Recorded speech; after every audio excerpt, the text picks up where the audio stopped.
Well, YouTube, how are we? George here, and we thought we'd do a video on the bike. We've not done one in a while, and we now have a subframe that's attached, so all welded up, as you will have seen in the previous video.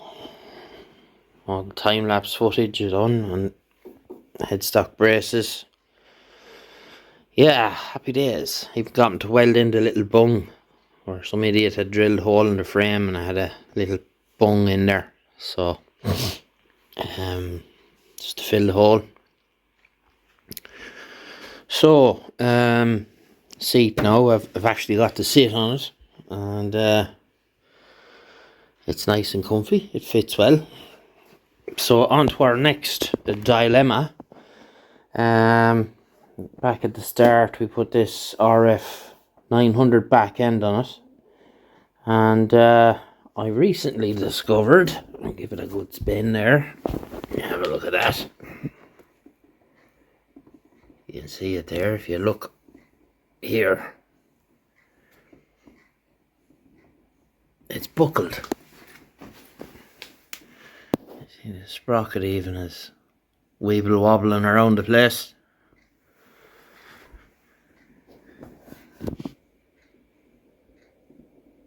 See the hair catch it with the camera now. But it's let me get something to point at.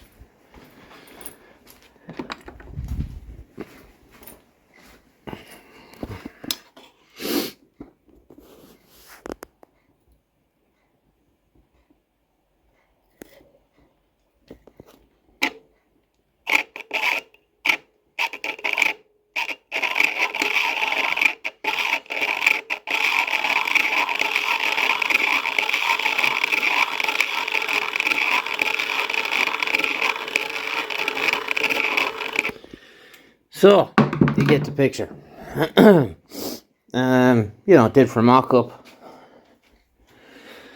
And I wasn't really gone on the arm anyway. I didn't like this whole arrangement here with this stuff. No. So, we went down a slightly different road. Bandit 12 arm. And I have a wheel here, which I was told is off a TL Tau. I don't know, but it's 6-inch wide, and we'll take a 200 tire if asked to. That's a 190 that's on it there now at the minute. So we're gonna see, can we squeeze all that in there.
so we have it all kind of fired together to see how things are going to work, and by and large it's going to be handy enough. I have to make a couple of spacers for down here. This is just all thrown together now to see how it fits, so this will all come back out again. And what I'll do is I'll start up the front and I'll make the spacers to centralize the swing arm in the frame, and then I'm going to, probably between this and that, I'll get my adjustable dog bones. I think I showed you these before. Get my adjustable dog bones sorted out, that I can put those in, and that'll be grand. So we'll need a, it seems we'll need a slightly wider spacer down here on the sprocket side, and then we'll need a spacer between the caliper hanger to make up the difference here. But it will fit.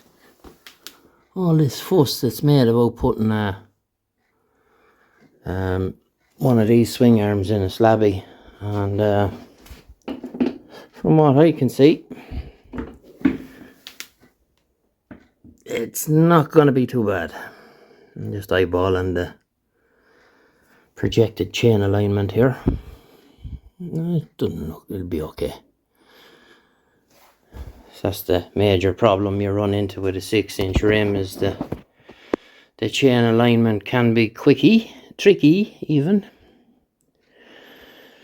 So what we'll do now is we'll just throw on the brake caliper and just see how all that ends up looking.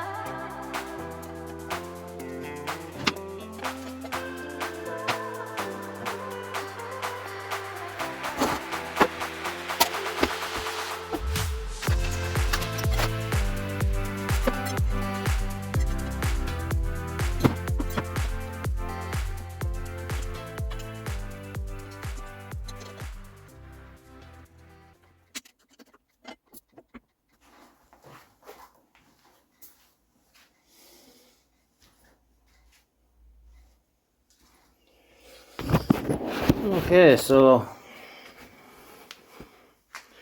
that's everything kind of thrown together. Yeah, it'll work. Much prefer this swing arm. Of course, the blocks are missing for the chain adjustment here. Hopefully by the time you see this, I'll have located some. We also have a couple of huggers here. Don't know about this now, so we just have to wait and see.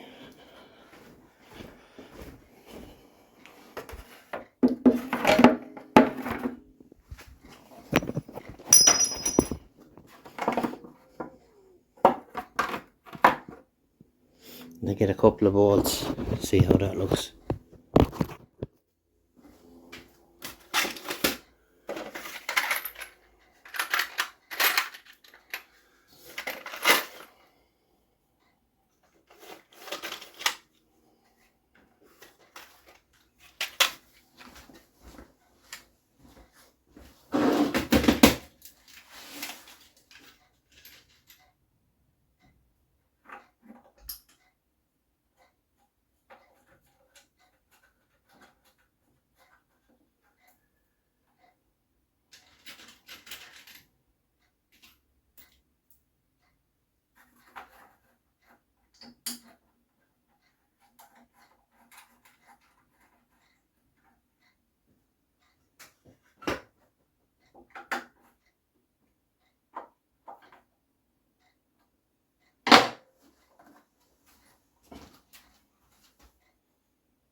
Yeah, I kind of like that. there's a bracket that goes here for that. I got the Michael, friend of mine, I got the swing arm from him. I have a sneaking suspicion that this swing arm was on here because this bracket comes with it, and I reckon that this was on this bike already. Needs a bit of tidying up here, but we can manage that. It'll just keep the shock clean, and all that kind of stuff. Okay, so far so good. I suppose the plan now would be to pull it all back out again and start from scratch, getting set up the laser and get the center line of the frame and measure everything up, get center line the swing arm and yada yada, and get it all buttoned up. But it's not going to be too much drama to get this 6-inch wheel working here. I know the chain alignment will be a bit of a ball ache. We'll probably have to go to a 520 or 525 chain. We'll see. We'll find a way around it. We can always go with an Outrigger bearing up here. So I had planned on making a plate here rather than this cover. Make a plate to carry the clutch slave, and it wouldn't be a terribly big job for us to incorporate a bearing carrier in it there, so that, you know, to reduce the load on the output shaft of the gearbox. You know, for the load being extended out so far, because we're probably going to have to go out at least 10 mil or so to get that sorted out. Okay, we'll see where we go from there. We'll leave it there for this video, and we'll get you again in the next one. All the best. Bye bye.